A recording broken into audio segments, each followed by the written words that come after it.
오늘 우리에게 주신 하나님의 말씀은 마태복음 3장 13절에서 17절까지입니다.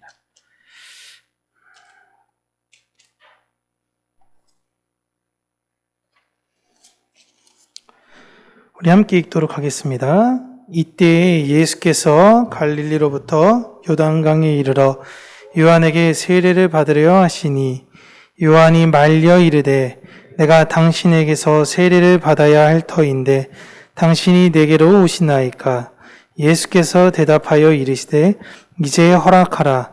우리가 이와 같이 하여 모든 의를 이루는 것이 합당하니라 하시니 이에 요한이 허락하는지라.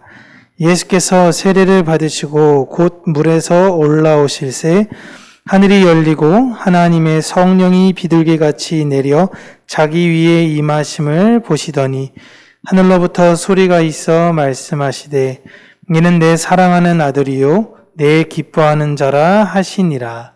아멘.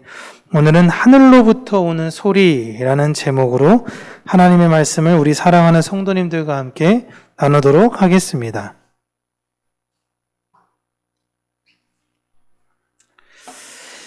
지난주 우리의 설교가 광야에서 외치는 소리였죠.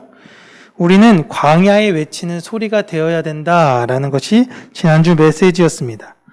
광야에 외치는 소리가 되기 위해서는 내가 지금 무엇을 외치고 있는지를 사실 알아야 됩니다. 나를 알아야 돼요, 나를. 내가 무엇을 좋아하고 무엇을 바라고 무엇을 하면서 사는지 이걸 알아야지 외칠 수 있는 것이며 내가 혹여나 잘못 알고 있다면 그 잘못된 것에서부터 돌이킬 수 있는 것입니다. 내가 만약 지금 잘 살고 있다라고 생각한다면 어떻게 거기에서 돌이킬 수 있겠습니까? 세례 요한이 외침에도 불구하고 돌이킨 사람이 있었고 돌이키지 않는 사람이 있었습니다. 제자들이 오순절날 외쳤을 때에 돌이킨 사람이 있었고 돌이키지 않은 사람이 있었습니다. 다른 소리가 아니었는데 같은 소리에 다른 반응을 하는 것이죠. 놀라운 것은 교리와 말씀을 잘 몰랐던 일반적 회중이 회개를 했고 도리어 그 말씀과 교리를 가르치며 하나님의 뜻대로 살아야 한다라고 주장했던 자들은 돌이키지 않았다라는 것입니다. 우리는 내가 무엇을 믿고 있는지를 사실 명확하게 알고 있어야 해요. 그리고 내가 믿고 있는 것이 하나님이 아니라 만약 하나님을 통해서 무언가를 얻으려고 한 것이라면 그 마음에서 돌이켜야 하는 것이 이제 시작인 것입니다. 거기에서부터 출발하는 거예요. 그 다음에 요한의 세례를 받아야 한다라는 것은 그냥 혼자만의 생각으로 돌이켜야겠다라는 것이 아니라 머릿속으로 나 돌이켜야 되는데 이렇게 하면 안 되는데 라는 것이 아닌 이제부터 내 삶은 하나님만을 바라보는 삶으로 살겠다는 의지와 태도를 모든 사람들 앞에 보이는 거예요. 공증하고 있는 것이죠. 그리고 그렇게 살려고 애쓰는 것입니다. 그런데 여기서 더 나아가 그러한 의지와 태도와 같은 노력들도 내가 해서 나의 결과물로 얻어내는 것이 아닌 하나님께서 예수 그리스도를 통해 우리에게 불과 성령을 주심으로 내 안에 하나님을 향한다면서 나오는 그 욕심들,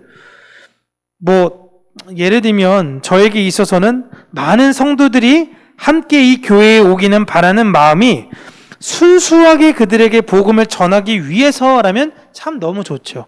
그러나 우리 교회 사이즈를 넓히려는 의도와 계획이라면 그건 순수하지 않은 것입니다. 이러한 내 안의 욕심들이 태워지는 거예요.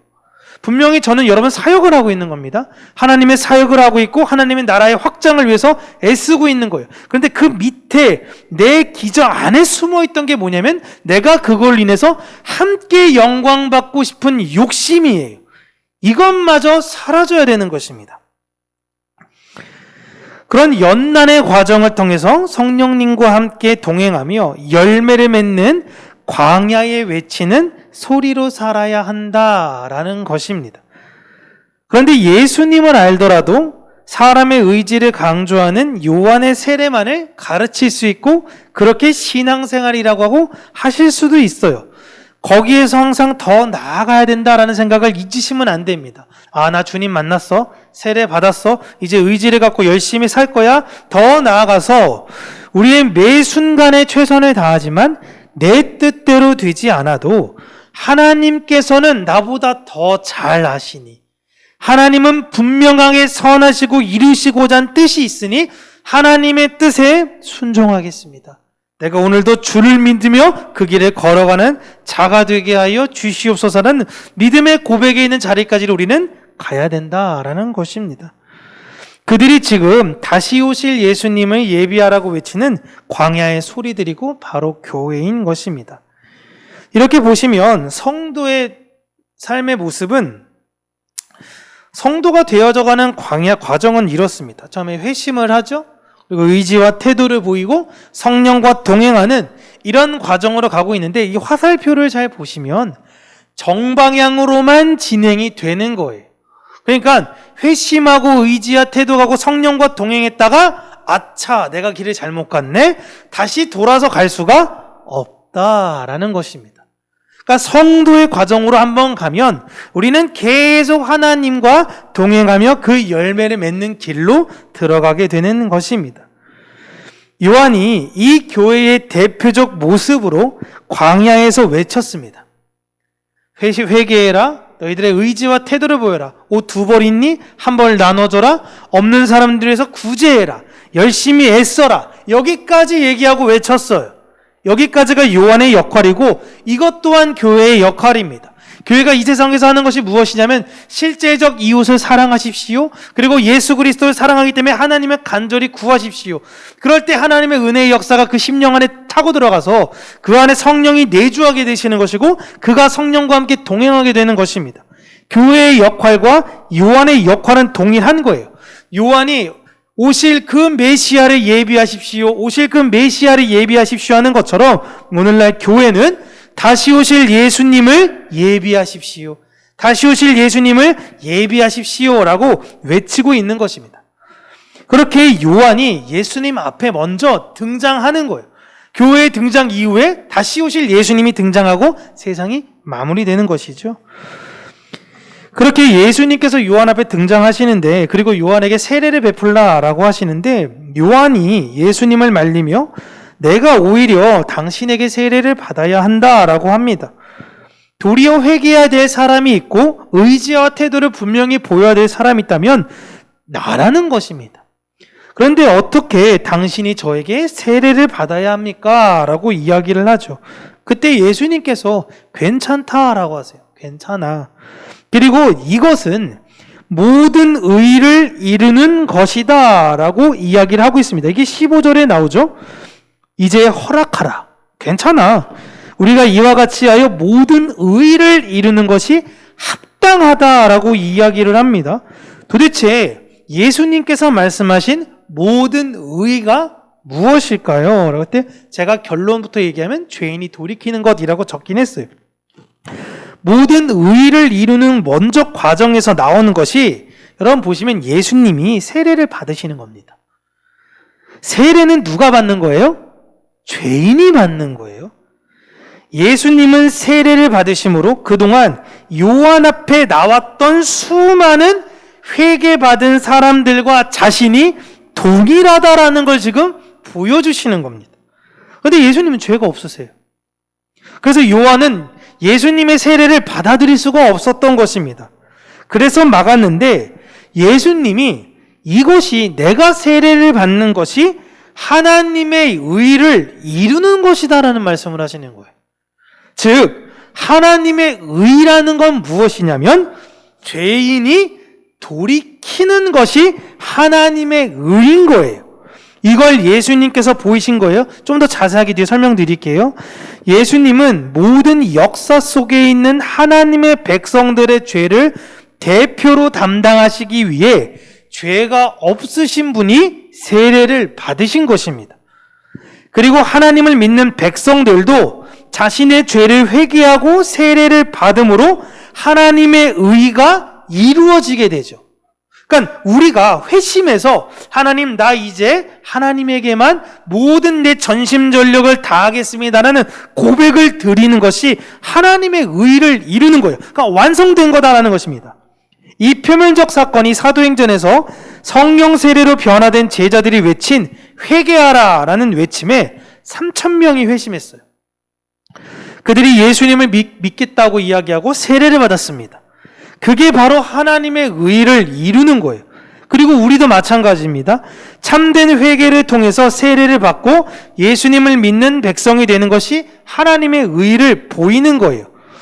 그런데 하나님의 의를 보이러 오신 예수님은 2000년 전에요, 요한에게 지금 세례를 받으실 때에 예수님 혼자 받으신 것이 아니라 아직 태어나지도 않았던 우리와 함께 세례를 받으신 것이고, 지금 우리가 세례를 받음으로 하나님의 의가 완성된 거예요.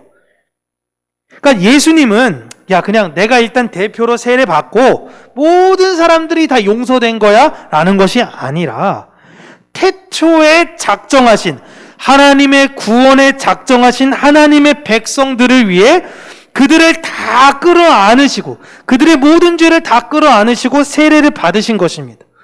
그리고 그들이 세례를 받게 될 때에, 하나님의 백성들이 세례를 받게 되는 그때에 예수님의 그 세례와 우리의 세례가 함께 연합돼서 완성이 되는 거예요. 이게 이해가 되십니까? 좀 어려우시죠? 이게 모든 의를 이루는 거예요. 그래서 마지막 날에 마지막 백성이 세례를 딱 받게 되잖아요. 마지막 백성이 있을 거 아닙니까? 하나님의 마지막에 예수님의 오실 길을 예비하라 마치는 그 한 사람이 있을 거예요.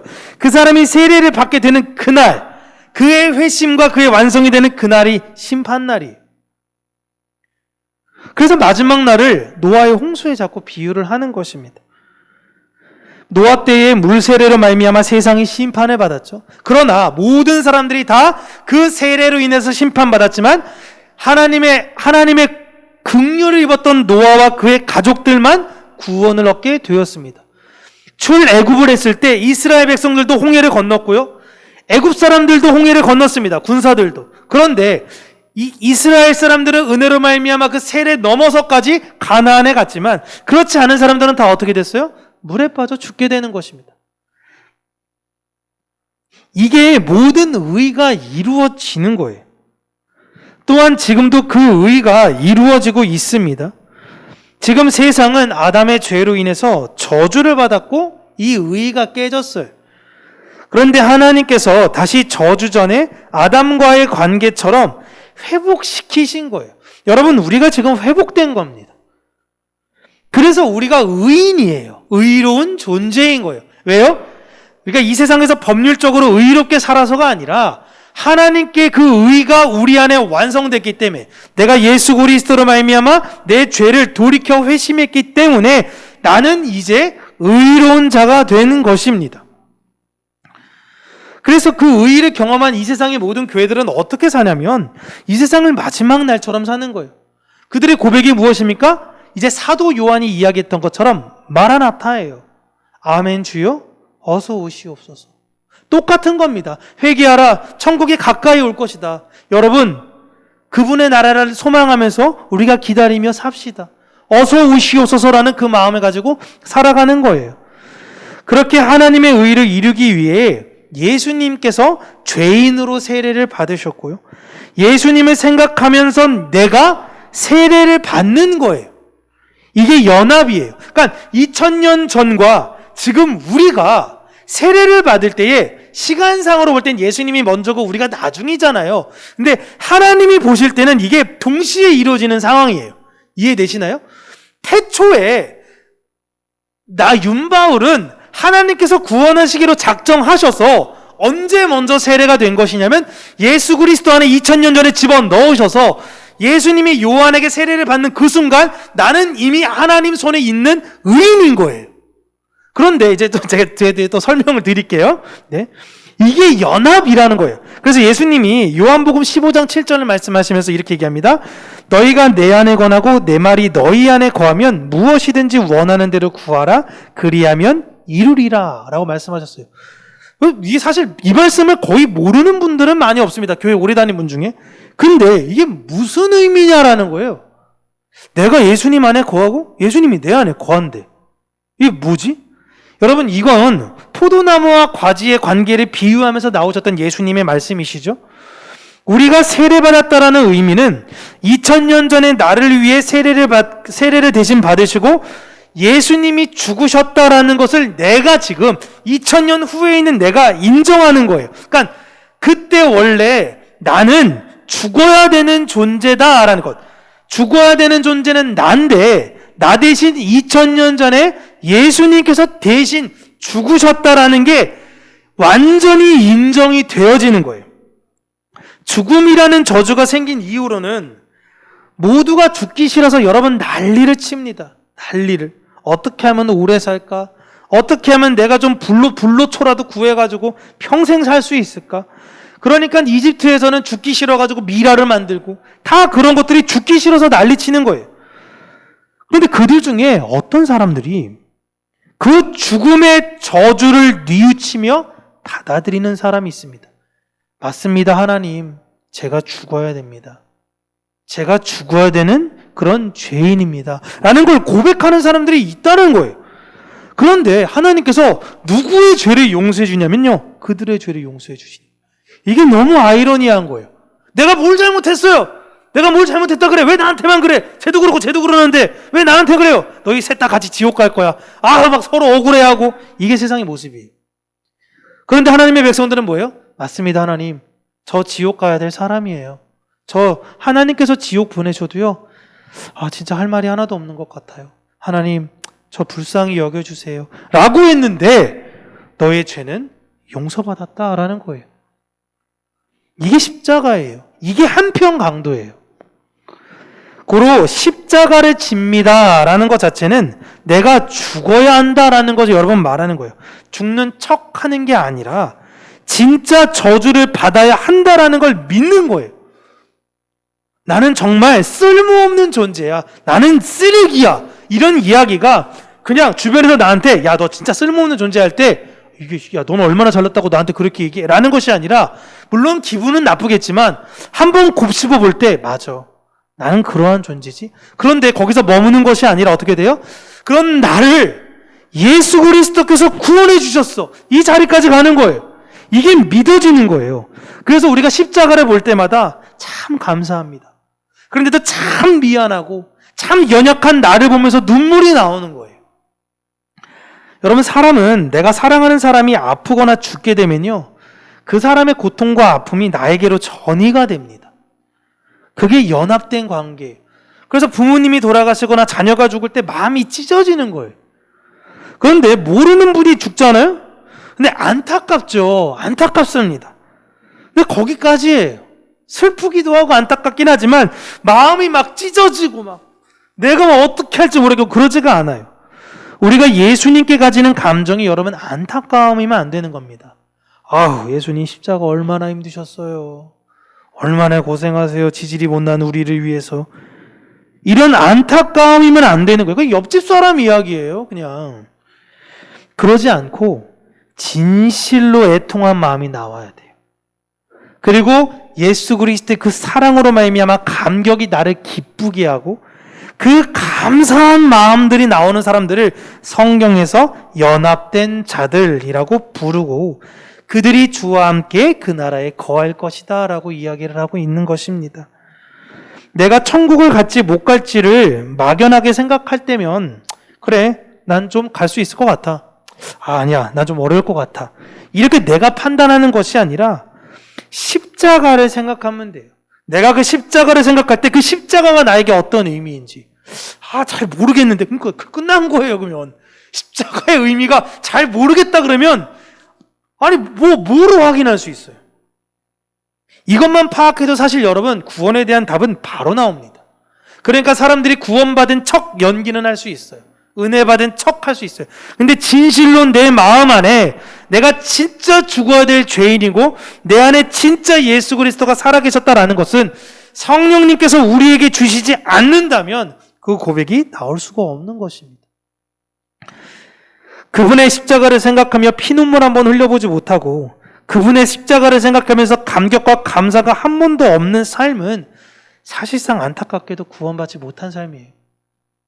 자기는 착각하고 있는 거예요. 난 그래도 교회 구원받을 것 같아.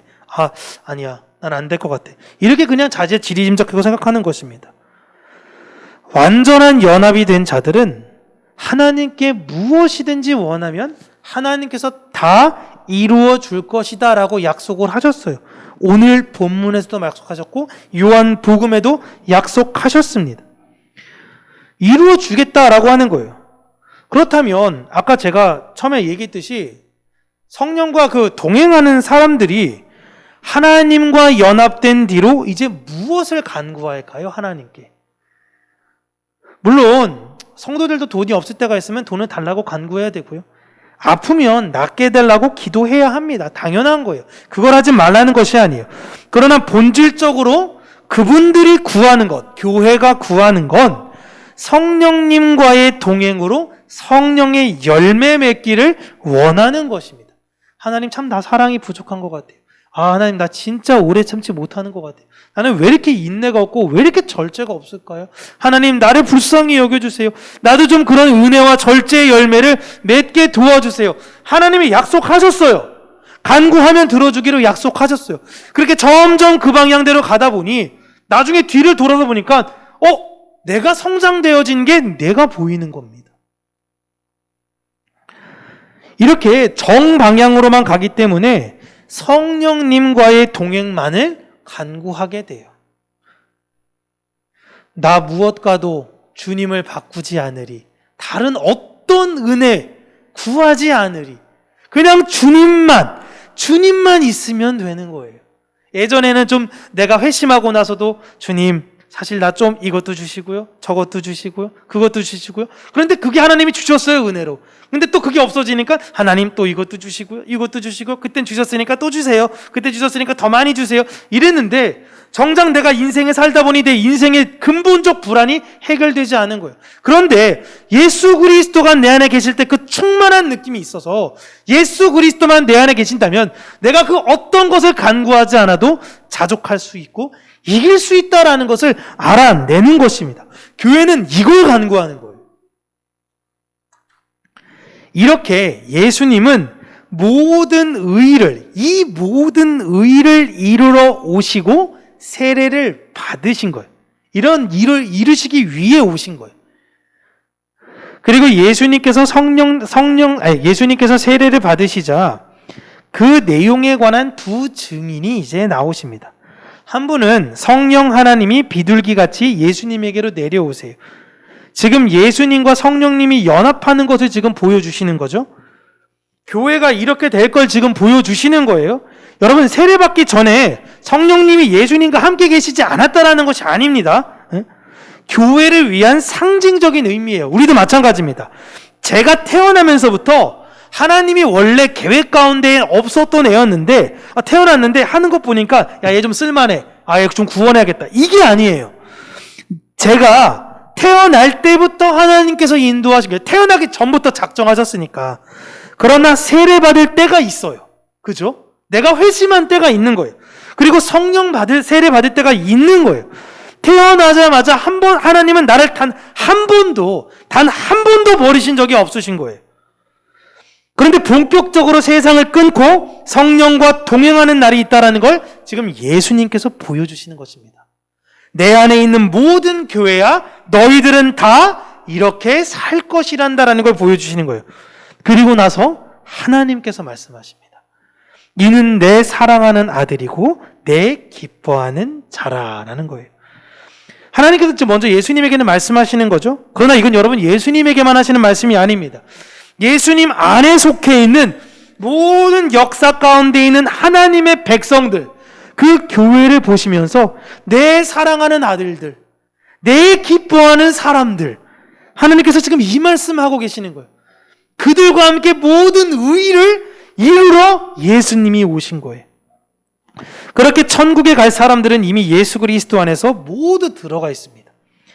그들은 모두 하나님께서 사랑하는 자들이고 하나님의 기쁨이 되는 자들이에요. 그렇게 교회는 이 세상에서 하나님의 의를 이루어가는 자들로 이제는 작은 예수의 삶을 사는 것이에요. 우리는 이 세상에서 사랑과 기쁨을 위해서 이 세상의 사랑과 기쁨을 위해서 살아가는 존재들이 아닙니다. 하나님의 사랑을 말씀이신 예수 그리스도를 통해서 배우고요. 그 복음이 얼마나 기쁜 것인지를 경험하며 하나님 나라로 기쁘게 걸어가는 사람들이에요. 그렇게 교회는 이 광야와 같은 세상에서 하늘의 소리를 들은 사람들입니다. 또한 교회는 이 광야와 같은 세상 속에서 하늘의 소리를 전하는 사람들이에요. 이 세상에서 우리를 무시하려고 할 때 그 소리에 너무 무너지지 마세요.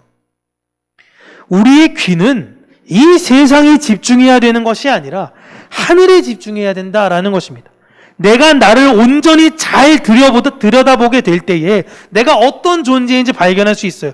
하나님이 나를 사랑하신다고 하는데, 내가 하나님의 기쁨이 되었다라고 하는데, 다른 사람들이 나를 아무리 욕하고 다른 사람들이 나를 아무리 무너뜨리려고 해도 괜찮은 거예요. 왜?